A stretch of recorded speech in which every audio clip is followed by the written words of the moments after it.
Hello' guys, মই শিখাগগৈ পুনৰবাৰ আপোনালোক সকলোকে মোৰ চেনেলৰ অন্য এটি ভিডিঅ'লৈ স্বাগতম জনাইছোঁ। আশা কৰিছোঁ যে সকলোৱে ভালে কুশলে আছে আৰু সদায় ভালে থাকক। আৰু আজি আকৌ আহি গ'লোঁ মাহঁতৰ ঘৰলৈ। কেইদিনমান আগত আহি গৈছিলোঁহে, যিহেতু ভাগৱত আছিলে। আজি আকৌ আহিব লগা হ'ল বিশেষ এটা কাৰণত। কি কাৰণত আহিছোঁ সেইটো জনাম বাৰু। আৰু এতিয়া আহি পালোহি আমি এয়া ঔফলীয়া গাঁওখন। আৰু এইখন গাঁও পাৰ হৈয়ে পামগৈ মোৰ মাৰ ঘৰখন। তেন্তে বলকচোন আপোনালোককো আজি লৈ যাওঁ মোৰ ঘৰখনলৈ। তাৰপিছতে এয়া আহি পাই গ'লোহি ঘৰত। আৰু ঘৰত চাহ তাহ খাই মেলি এয়া দেখিছে নহয়, সন্ধিয়াৰ সময়ত কি কৰি আছে। কাইলৈ পৰহিলে পৰীক্ষা আছে, কিন্তু পঢ়া বাদ দি এইফালে আকৌ ৰিলছ বনোৱাত ব্যস্ত হৈ আছে। আৰু ৰিলছ বনোৱাৰ মাজতে টিকলাখিনি অডিয়েঞ্চ হিচাপে বহি আছে। আৰু তাৰ মাজতে মই আকৌ সিহঁতকেইজনীৰ কাৰণে একদম গৰম গৰম চাহ লৈ আহিছোঁ দেই। চাহ একেবাৰে গাখীৰ চাহ, পিছে কালাৰটোহে বৰ এটা ঠিক নহ'ল, তথাপিতো বনাই মেলি আনিছোঁ দিয়কচোন মৰমত। আৰু এনেও বাই ভনীবোৰ লগ খালে ঘৰখন একেবাৰে ভৰি থাকে। বহুত বেছি উৎপাত কৰি থকা হয়। পৰীক্ষা আছে কি আছে সকলোখিনি পাহৰি যোৱাই হয়। সেইকাৰণে লগ পালে মানে অকণমান ফূৰ্তি কৰোঁ আৰু দিয়কচোন। আৰু চাহ তাহ খাই মেলি সিহঁতৰ লগতে ময়ো লাগি গ'লোঁ ৰিলছ বনাবলৈ। বৰ বেছিকৈ নাজানো পিছে, তথাপিতো চেষ্টা অকণমান কৰি থাকোঁ মাজে সময়ে।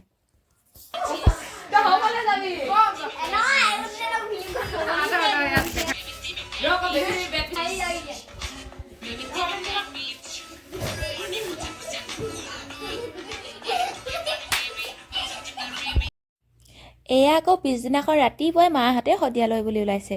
যিহেতু 9 ফেব্ৰুৱাৰীত আমাৰ গণশিল্পী ৰাজীৱ শদিয়াৰ শ্ৰাদ্ধ পতা হৈছিলে, আৰু তালৈকে বুলি আমাৰ গাঁৱৰ কিছু লোক গৈছে। আৰু তাৰ মানে একেলগতে ভালেমানখিনি গৈছে আমাৰ গাঁৱৰ পৰা। আৰু তেখেতলোকৰ লগতে মা পাপাহঁতেও ওলাইছে। আধা বাটা লাগে যেনিবা স্কুটিতে যাবগৈ, তাৰপিছত সকলোৱে লগ লাগি এনেকৈ গাড়ীতে যাবগৈ। আৰু আশা কৰিছোঁ তেখেতৰ আত্মাই যাতে চিৰশান্তি লাভ কৰে। তাৰপিছতে আকৌ মাহঁতি যোৱাৰ পিছত ঘৰৰ কাম বন কৰি আমি কেইজনীয়ে আকৌ এটা বিশেষ কামত লাগি গ'লোঁ। যিহেতু দেওবাৰ, স্কুল সকলোৰে বন্ধ।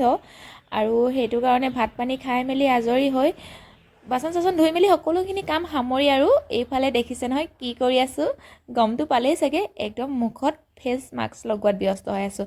আৰু ৰেমেডিটো ঘৰতে বনালোঁ। পিছে কিহে বনাইছোঁ জনাম বাৰু আপোনালোকক, আৰু কেনেকুৱানো হয় ৰিজাল্টটো সেয়াও জনাম।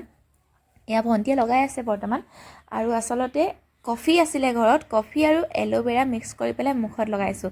আৰু সেইখিনি লগোৱাৰ পিছত তাইক দেখি কিনে মোকো লগাই দিবলৈ ক'লোঁ, আৰু তাইও মোকো এপ্লাই কৰি দিলে ধুনীয়াকৈ। আকৌ মোক দেখি আকৌ আমাৰ বেটিও লগাব লাগে নহয়, তাইকো অকণমান লগাই দিলোঁ।